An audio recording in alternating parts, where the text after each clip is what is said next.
possessed ideas about the game involving radical changes, put his knight into such sharp and unnecessary perils that it even provoked comment from the white-haired old lady knitting placidly by the fire. "Hark at the wind," said Mr. White, who, having seen a fatal mistake after it was too late, was amiably desirous of preventing his son from seeing it. "I'm listening," said the latter, grimly surveying the board as he stretched out his hand. "Check." "I should hardly think that he'd come tonight," said his father, with his hand poised over the board. "Mate," replied the son. "That's the worst of living so far out," bawled Mr. White, with sudden unlooked-for violence. "Of all the beastly, slushy, out-of-the-way places to live in, this is the worst. Pathway's a bog, and the road's a torrent. I don't know what people are thinking about. I suppose because only 2 houses in the road are let, they think it doesn't matter." "Never mind, dear," said his wife soothingly. "Perhaps you'll win the next one." Mr. White looked up sharply, just in time to intercept a knowing glance between mother and son. The words died away on his lips, and he had a guilty grin in his thin grey beard. "There he is," said Herbert White, as the gate banged too loudly and heavy footsteps came towards the door. The old man rose with hospitable haste, and opening the door, was heard condoling with the new arrival. The new arrival also condoled with himself, so that Mrs. White said, "Tut, tut," and coughed gently as her husband entered the room, followed by a tall, burly man, beady of eye, and rubicund of visage. "Sergeant Major Morris," he said, introducing himself.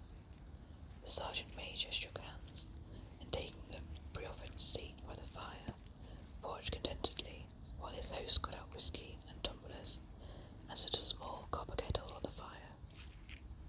At the third glass his eyes got brighter, and he began to talk, the little family circle regarding with eager interest this visitor from distant parts, as he squared his broad shoulders in the chair and spoke of wild scenes and doughty deeds, of wars and plagues and strange peoples.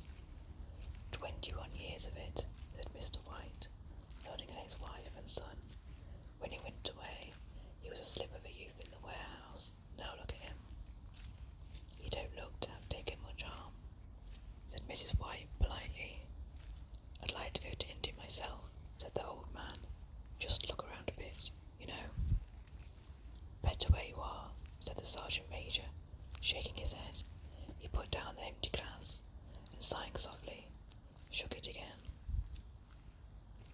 "I should like to see these old temples and fakirs and jugglers," said the old man. "What was that you started telling me the other day about a monkey's paw or something, Morris?" "Nothing," said the soldier hastily. "Leastways, nothing worth hearing." "Monkey's paw," said Mrs. White cautiously. "Well, it's just a bit of what you might call magic, perhaps," said the Sergeant Major offhandedly. His 3 listeners leaned forward eagerly. The visitor absent-mindedly put his empty glass to his lips, and then set it down again. His host filled it for him.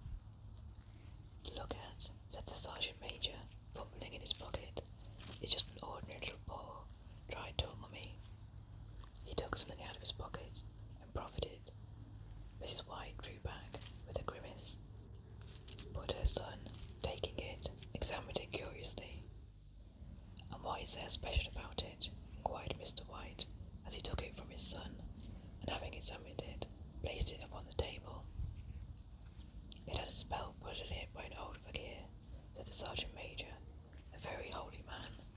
He wanted to show that faithful people's lives, and that those who interfered with it did so at their sorrow. He put a spell on it, so that 3 separate men could each have 3 wishes from it." His manner was so impressive that his hearers were conscious of their light laughter jarred somewhat. "Well, why don't you have 3, sir?" said Herbert White, cleverly. The soldier regarded him in the way that middle age is wont to regard presumptuous youth.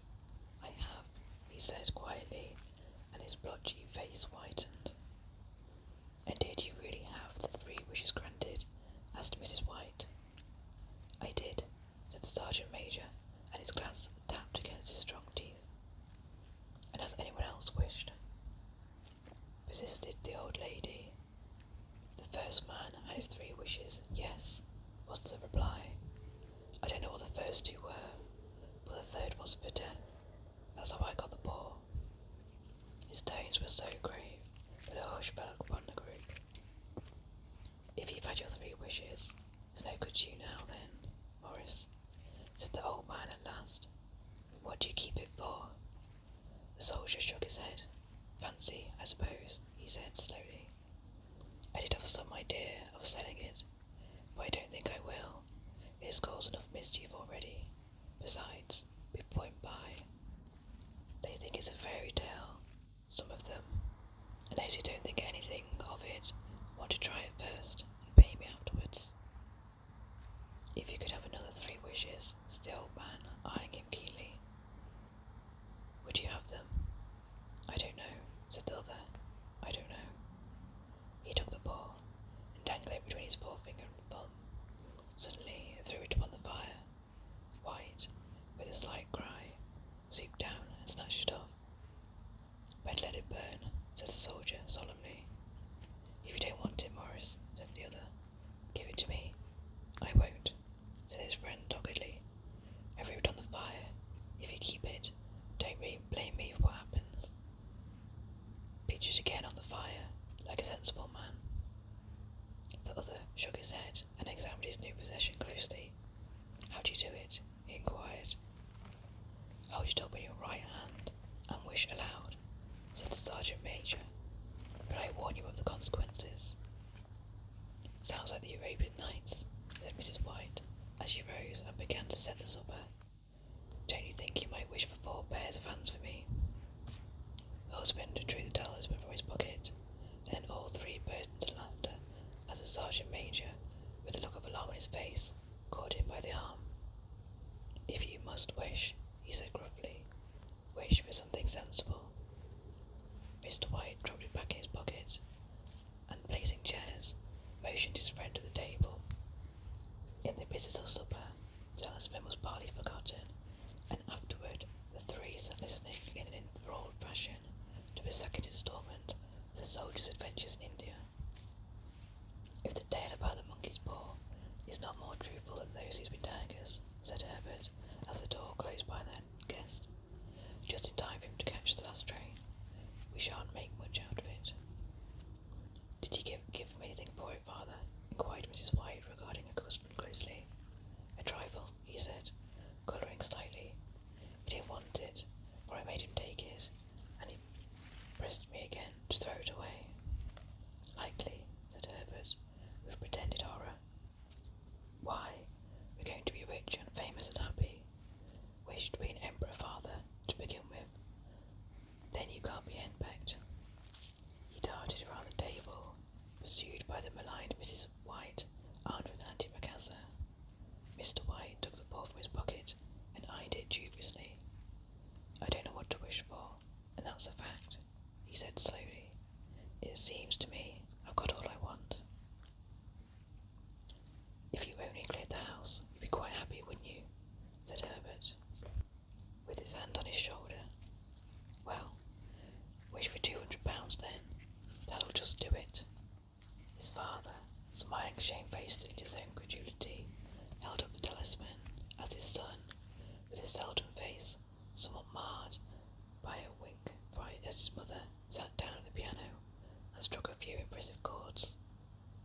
"I wish for £200, said the old man distinctly.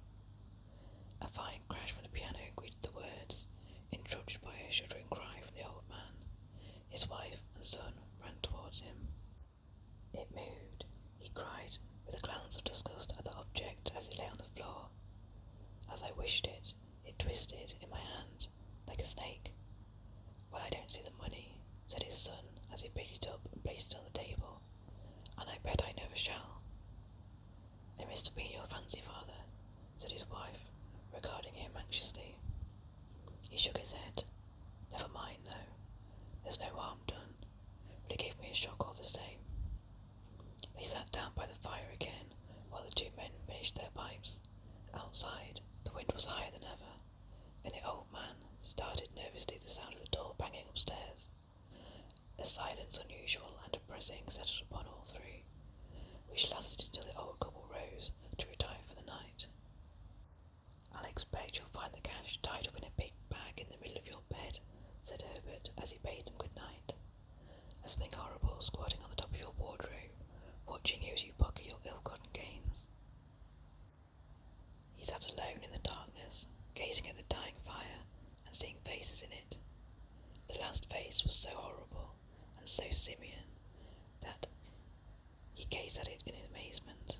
It got so vivid that, with a little uneasy laugh, he felt on the table for a glass containing a little water to throw over it. His hand grasped the monkey's paw, and with a little shiver, he wiped his hand on his coat as he went to bed. Chapter 2. In the brightness of the wintry sun the next morning, as it streamed over the breakfast table, he laughed at his fears. There was an air of prosaic wholesomeness about the room, which it had lacked on the previous night, and the dirty, shriveled little paw was pitched on the sideboard with a carelessness which betokened no great belief in its virtues. "I suppose all soldiers are the same," said Mrs. White. "The idea of our listening to such nonsense. How could wishes be granted in these days? And if they could, how could £200 hurt you, father?" "Might drop it on his head from the sky," said the frivolous Herbert. "Morris said that things happen so naturally," said his father, "that you might, if you wished, attribute it to coincidence." "Well, don't break into the money before I come back," said Herbert, as he rose from the table. "I'm afraid it'll turn you into a mean, avaricious man, and we shall have to disown you." His mother laughed, and following him to the door, watched him down the road, and returned to the breakfast table. Was very happy at the expense of her husband's credulity, all of which did not prevent her from scurrying to the door at the postman's knock, nor prevent her from referring somewhat shortly to retired Sergeant Majors of biblious habits when she found that the post brought a tailor's bill. "Herbert will have some more of his funny remarks, I expect, when he comes home," she said, as they sat at dinner. "I dare say so," said Mr. White, pouring himself out some beer.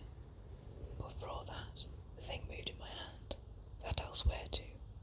"You thought it did," said the old lady soothingly. "I say it did," replied the other. "There was no thought about it. I had just— What's the matter?" His wife made no reply.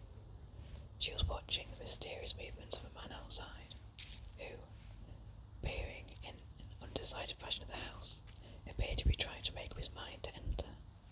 In mental connection with the £200, she noticed that the stranger was well dressed and wore a silk hat of glossy newness. 3 times he paused at the gate, and then walked on again. The 4th time he stood with his hand upon it, and then, with sudden resolution, flung it open and walked up the path. Mrs. White, at the same moment, placed her hands behind her and hurriedly unfastened the strings of her apron, put that useful article of apparel beneath the cushion of her chair. She brought the stranger, who seemed ill at ease, into the room. He gazed at her furtively and listened in a preoccupied fashion as the old lady apologized for the appearance of the room and her husband's coat, a garment which she reserved for the garden. She then waited as patiently as her sex would permit for him to broach his business, but he was at first strangely silent. "I was asked to call," he said at last, and stooped and picked a piece of cotton from his trousers. "I come from Moore and Meggins." The old lady stared. "Is anything the matter?" she asked, breathlessly. "Has anything happened to Herbert? What is it? What is it?" Her husband interposed. There, mother," he said hastily. "Sit down and don't jump to conclusions. You've not brought bad news, I'm sure, sir." And he eyed the other wistfully. "I'm sorry," began the visitor. "Is he hurt?" demanded the mother wildly. The visitor bowed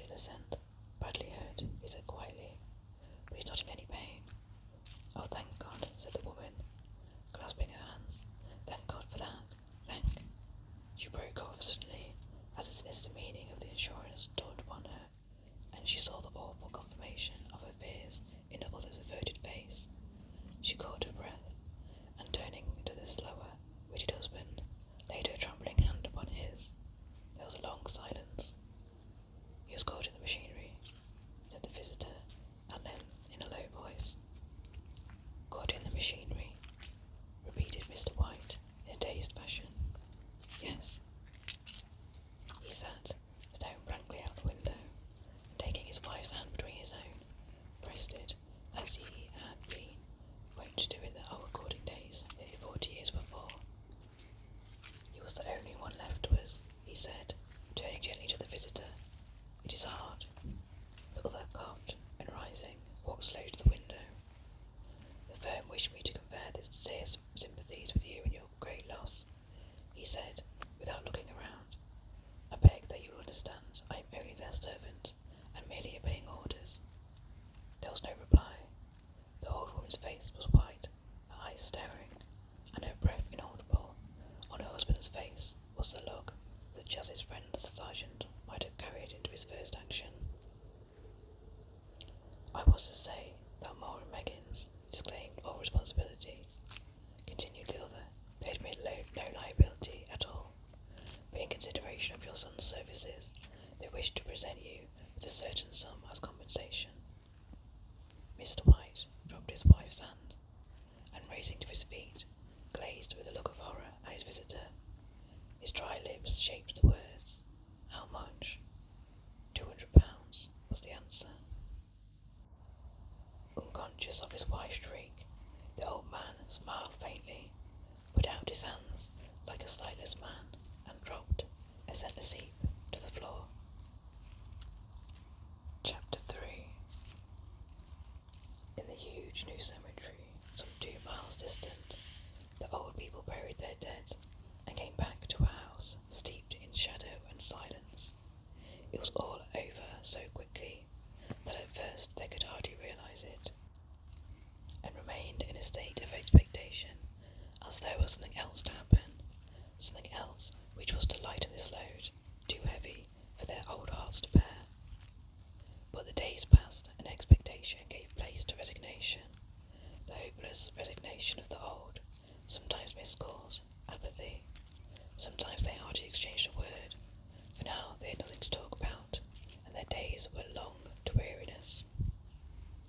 It was about a week after the old man, waking suddenly in the night, stretched out his hand, and found himself alone. The room was in darkness, and the sound of subdued weeping came from the window. He raised himself in bed, and listened. "Come back," he said tenderly. "You will be cold." "It is colder for my son," said the old woman, and wept afresh. The sound of her sob died away on his ears. The bed was warm, and his eyes heavy with sleep.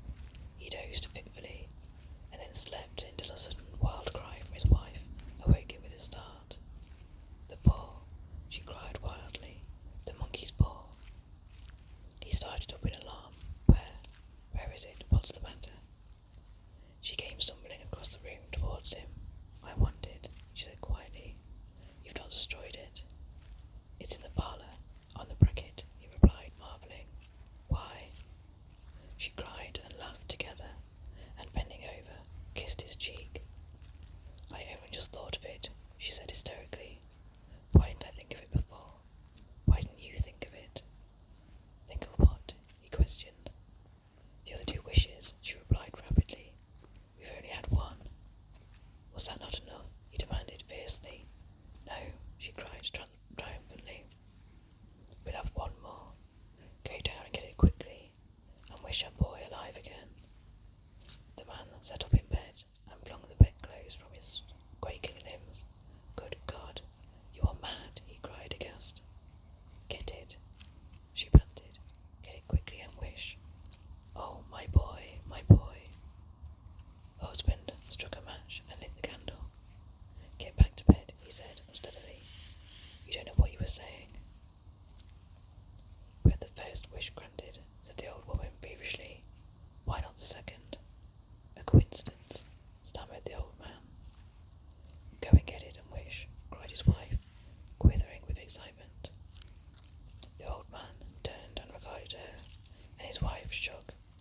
"As he's been dead 10 days, and beside I would not tell you else, but I could only recognize him by his clothing. If he was too terrible for you to see then, how now?" "Bring him back," cried the old woman, and dragged him towards the door. "Do you think I fear the child I have nursed?"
easily through the wall. The darkness was oppressive, and after lying for some time, screwing up his courage, he took the box of matches and, striking one, went downstairs for a candle. At the foot of the stairs, the match went out, and he paused to strike another.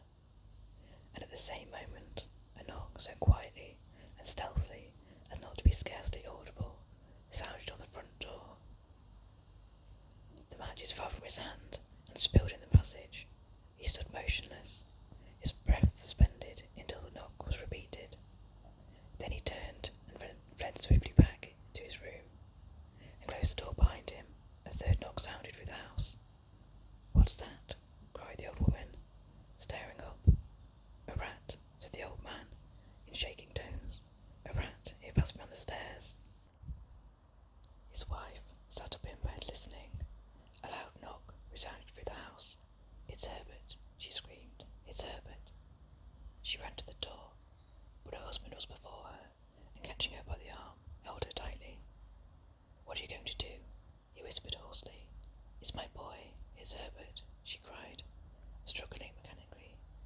"I forgot it was 2 miles away. What are you holding me for? Let me go. I must open the door." "For God's sake, don't let it in," cried the old man, trembling. "You're afraid of your own son," she cried, struggling. "Let me go. I'm coming, Herbert, I'm coming." There was another knock, and another. The old woman, with a sudden wrench, broke free and ran from the room. Her husband followed to the landing and called after her obediently as she hurried downstairs. He heard the chain rattle back and the bottom bolt drawn slowly and shiftily from the socket. Then the old woman's voice, strained and panting. "The bolt," she cried loudly. "Come down, I can't reach it." But her husband was on his hands and knees, groping wildly on the floor in search of the paw. If he could only find it before the thing outside got in. A perfect fusillade of knocks reverberated through the house, and he heard the scraping of a chair as his wife put it down the passage against the door. He heard the creaking of the bolt as it came slowly back, and at the same moment he found the monkey's paw, and frantically breathed his third and last wish. The knocking ceased suddenly, although the echoes of it were still in the house. He heard the chair draw back, and the door opened. A cold wind rushed up the staircase, and a long, loud wail of disappointment and misery for his wife gave him courage to run down to her side, and then to the gate beyond. The street lamp flickering opposite shone on a quiet and deserted road. Well, that is the end of the story. That is my spooky story for October. Thank you for listening, and catch you next time.